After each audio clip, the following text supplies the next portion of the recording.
Hello అందరికీ, ఎలా ఉన్నారు? ఈరోజు అయితే మా ఇంట్లో ఉన్న బుజ్జ గణపయ్య కోసం మోతీచూర్ లడ్డు అయితే ప్రిపేర్ చేస్తున్నాను. చాలా ఈజీ మెథడ్లో మనం శనగపిండికి తీసుకొని ఈ కన్సిస్టెన్సీలో కలుపుకోవాలి వాటర్తో కలిపి. సో ఆయిల్ హీట్ అయ్యాక కొంచెం కొంచెం స్పూన్తో వేసుకొని కొంచెం లైట్గా హీట్ అయ్యాక తీసేసుకోవాలి. చల్లారాక మిక్సీలో అయితే వేసేసుకోవాలి. నేనైతే ఇది motichoor laddu first time prepare చేస్తున్నాను బుజ్జ గణపయ్య కోసం ప్రసాదం పెట్టడానికి. ఆన్లైన్లో రీల్స్లో అయితే చూసి ప్రిపేర్ చేస్తున్నాను.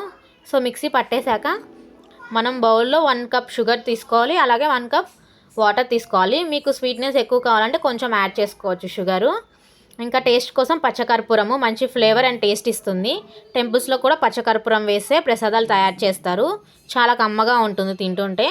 ఇంకా ఇలాచీ పౌడర్ కూడా యాడ్ చేయాలి. ఇక నేను యాడ్ చేయలేదు కాబట్టి. నెక్స్ట్ మనం మిక్సీ వేసేసుకున్న శనగపిండిని అయితే దాంట్లో పాకంలో వేసేసుకొని కలుపుకోవాలి కొంచెం దగ్గర పడే వరకు. ఇంకా మనం స్టవ్ ఆఫ్ చేసేసుకొని కొంచెం చల్లారాక మనం చేతికి నెయ్యి అయితే రాసుకొని చిన్న చిన్న లడ్డూస్ మీడియం సైజులో చేసేసుకోవాలి.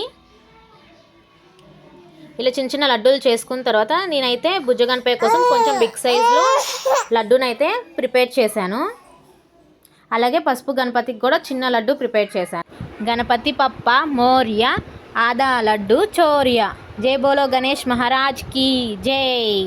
నా వీడియో కానీ మీకు నచ్చినట్లయితే వీడియోని లైక్ చేయండి, మీ ఫ్రెండ్స్ అండ్ ఫ్యామిలీకి షేర్ చేయండి. Thank you for watching. Bye bye.